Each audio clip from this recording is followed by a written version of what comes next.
Anak laki-laki ini bernama Magne. Ketika sedang menelpon, dia ditabrak oleh mobil pembersih salju seberat 50 ton. Tapi siapa sangka, setelah kecelakaan yang begitu serius, anak laki-laki itu tidak terluka. Bahkan tidak ada goresan di tubuhnya. Hanya pakaiannya yang rusak. Ini adalah keajaiban dalam sejarah kedokteran. Baru beberapa hari yang lalu, keluarga Magne pindah ke Eda, kota kecil di Norwegia. Kendaraan seorang kakek tua mogok di depan mobil mereka. Magne segera turun dari mobil untuk membantu. Apa yang dilakukannya ini dilihat oleh seorang wanita tua misterius. Wanita itu mendekati dia dan meletakkan tangannya di dahi Magne. Cahaya ajaib tiba-tiba muncul di matanya, disertai juga dengan semacam petir. Magne seperti terhipnotis sejenak. Kembali ke mobil, ketika dia mencoba menurunkan jendela. Dia tidak sengaja merusak tuas jendela. Kemudian, Magne berkata lagi, "Kurasa hujan akan segera turun." Ibunya tidak percaya karena saat itu langit sangat cerah. Bagaimana mungkin bisa turun hujan? Tak lama setelah itu turun hujan.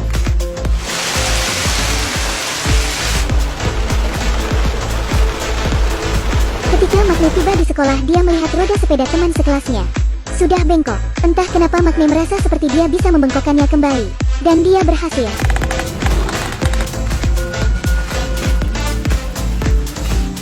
Ketika di kelas, mata Magne yang sudah rabun sejak kelas 3 sekolah dasar sembuh secara ajaib. Magne adalah anak laki-laki yang tertutup dan juga menderita disleksia. Sang ibu datang ke kantor kepala sekolah, menjelaskan situasinya kepada kepala sekolah. Tapi Magne terus melihat ke kaca. Dia punya firasat bahwa kaca itu akan retak dalam 5 detik. Setelah 5 detik, karena kepribadiannya, teman-teman sekelasnya menolaknya. Tapi hanya Saksa yang mau menerimanya menjadi teman sebangkunya. Karena di mata orang lain, Saksa juga orang yang aneh seperti Magne. Karena dia berkomitmen untuk melindungi lingkungan sekitarnya. Dia sering mempublikasikan soal isu lingkungan di situs webnya sendiri. Isinya tentang sebagian besar sumber daya lokal. Dia mengatakan bahwa mereka telah dibohongi. Kota ini lebih tercemar daripada yang bisa dibayangkan siapapun. Kota dan keindahan kecil dunia. Pada hari ini mereka pergi para layang bersama di puncak gunung. Tapi ketika mereka baru sampai di puncaknya, Magne tiba-tiba menerima pesan teks, mengatakan bahwa ibunya mengalami kecelakaan. Magne tidak punya pilihan selain turun gunung dengan cepat, dan bergegas pulang ke rumahnya. Tapi saat dia menemui ibunya, ternyata ibunya baik-baik saja. Jadi itu semua lelucon oleh saudaranya. Kemudian muncul seorang pria berjas. Dia melepas jasnya, dan berjalan telanjang ke atas tebing, dan melihat sekawanan rusa di bawah tebing. Dia mulai melantunkan mantra. Dalam sekejap matanya berubah warna. Pria itu kemudian membunuh seekor rusa. Ketika Magne akan kembali lagi ke gunung, dia melihat Saksa sudah meluncur turun dengan para layang. Tetapi dia menyadari ada yang aneh. Para layang Saksa sepertinya lepas kendali, menabrak kabel listrik tegangan tinggi. Magne bergegas untuk memeriksa. Saksa sudah tidak bernafas. Magne tahu keterampilan para layang Saksa sangat baik. Tidak mungkin kesalahan seperti itu bisa terjadi. Saat itulah sebuah mobil berhenti. Seorang pria keluar dari mobil itu. Ini adalah pria mutan yang sama dari puncak gunung. Dia juga pemilik perusahaan terbesar di daerah itu. Dia bernama Vidar. Setelah kehilangan temannya, Magne berjalan di jalan dalam hujan dengan rasa putus asa. Dia tahu bahwa kematian Saksa tidak sesederhana itu. Dia mengambil palu.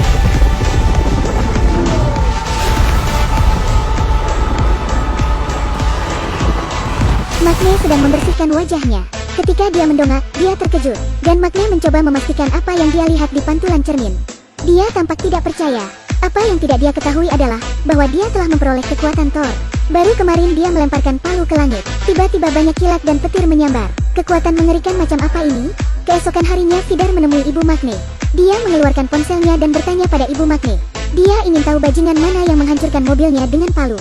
Ibu Magne memperbesar fotonya. Bukankah itu palu keluarga mereka? Ketika dia sampai di rumah, dia menanyai Magne. "Mengapa Anda menghancurkan mobil orang? Apakah masa kecilmu kurang bahagia? Apakah kamu masih ingin ibu bekerja di tempat mereka?" Magne tampak tidak percaya.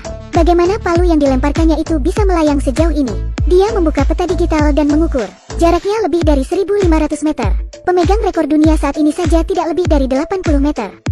Di sisi lain, kematian Saksa dianggap sebagai kecelakaan. Tapi hanya Magne yang tahu. Keterampilan para layang Saksa adalah yang terbaik. Tidak mungkin Saksa tidak menghindar setelah melihat ada kabel tegangan tinggi di depannya.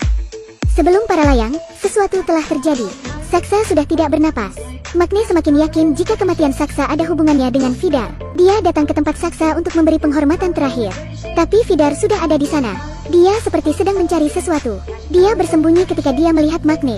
Keesokan harinya setelah keluarga Magne menghadiri upacara pemakaman Saksa, mereka kembali ke rumah, tapi sesampainya di rumah mereka tampak berantakan. Yang aneh adalah tidak ada yang hilang. Sepertinya ada yang sedang mencari sesuatu. Saudara laki-laki Makne menangkap seorang pria tunawisma di pintu. Dengan sedikit paksaan, pria tunawisma itu mengatakan yang sebenarnya. Beberapa jam yang lalu, sebuah mobil mewah berhenti, dengan anjing yang ganas di dalamnya. Itu Vidar. Dia datang ke rumahnya mencari sesuatu. Makne tiba-tiba teringat. Setelah Saksa mengalami kecelakaan dan meninggal, ponselnya tidak ditemukan. Mungkin Vidar mengira dia mengambilnya. Apakah ada rahasia yang tersembunyi di dalam telepon? Karena itu Makne mulai menjadi sasaran Vidar. Vidar bermaksud mencari waktu yang tepat untuk menyelesaikan masalah dengan Makne. Tapi sebelum dia bisa melakukannya, Makne ditabrak truk pembersih salju dan terlindas. Vidar pulang dengan bahagia, mengklaim bahwa Makne telah meninggal dalam kecelakaan. Tapi Makne yang sedang berada di rumah sakit tidak terluka sedikit pun. Setelah kecelakaan seperti itu, pendengaran dan penciuman Makne menjadi meningkat. Dia mengendus sebentar pakaian Saksa. Dia tahu ada bau lain selain bau manusia. Tangan seorang wanita tua mengusap dahi Makne. Cahaya aneh tiba-tiba muncul di pupil pria itu, dan menyerupai kilatan. Makne pergi ke gunung. Dia meninju sebuah pohon besar. Setelah beberapa saat kemudian, pohon itu tumbang dengan keras. Dia mampu berlari dengan sangat cepat, 6.98 detik per kilometer. Kepala sekolah Makne adalah istri Vidar. Vidar meminta istrinya untuk membawa Makne ke rumahnya sebagai tamu, dan membujuk Makne untuk meminum anggur ajaib. Makne menjadi mabuk dan lepas kendali. Dia melompat dari atas meja. Dia tidak tahu apa yang sedang dia lakukan. Apakah ini tarian legendaris Thor? Selain menari, dia juga ingin memamerkan kekuatannya kepada kepala sekolah. Dia menantang kepala sekolah untuk bertanding panco. Tetapi pada pertandingan itu, Makne merasa ada yang tidak beres. Ada orang yang memiliki kekuatan seperti dirinya. Pada saat yang sama kepala sekolah merasa, Makne bukan orang biasa. Tepat pada saat dia meningkatkan kekuatannya, Makne menyadari bahwa tangan kepala sekolah berubah penampilan. Ia menatap wajah kepala sekolah lagi. Makne hampir tidak muntah. Di saat Makne lengah, kepala sekolah membanting tangannya dengan keras, hingga mematahkan meja. Setelah sampai di rumah, Makne mulai membaca semua jenis buku, mencoba mencari tahu apa yang dia minum malam itu. Anggur ini berasal dari mitos Norse. Ketika dia membaca lebih jauh, dia melihat gambar seorang penyihir membuka mata seorang prajurit. Ini seperti wanita tua yang menyentuh kepalanya hari itu. Segera Makne pergi menemui wanita tua itu. Wanita tua itu tidak menyembunyikannya lagi. Makne adalah Thor yang legendaris, dan keluarga Vidar adalah klan raksasa yang berperang melawan para dewa. Perusahaan Vidar adalah sumber kehidupan ekonomi dan yang mengendalikan kota.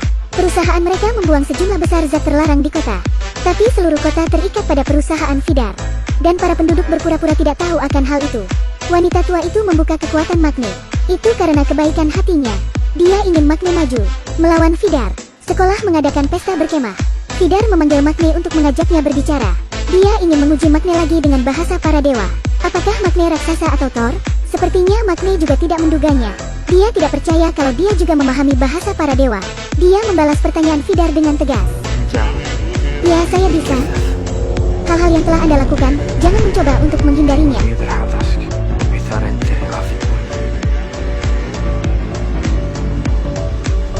Pada titik ini Vidar akhirnya mengetahui jika Makne adalah Thor. Untuk menyingkirkan Makne dan membereskan masalahnya, Vidar mengirim anjing ganasnya yang berusia 3000 tahun. Apakah Makne akan mati atau tidak? Mari kita bahas lain kali. Ini adalah film tentang Makne yang mendapat kekuatan Thor. Terima kasih.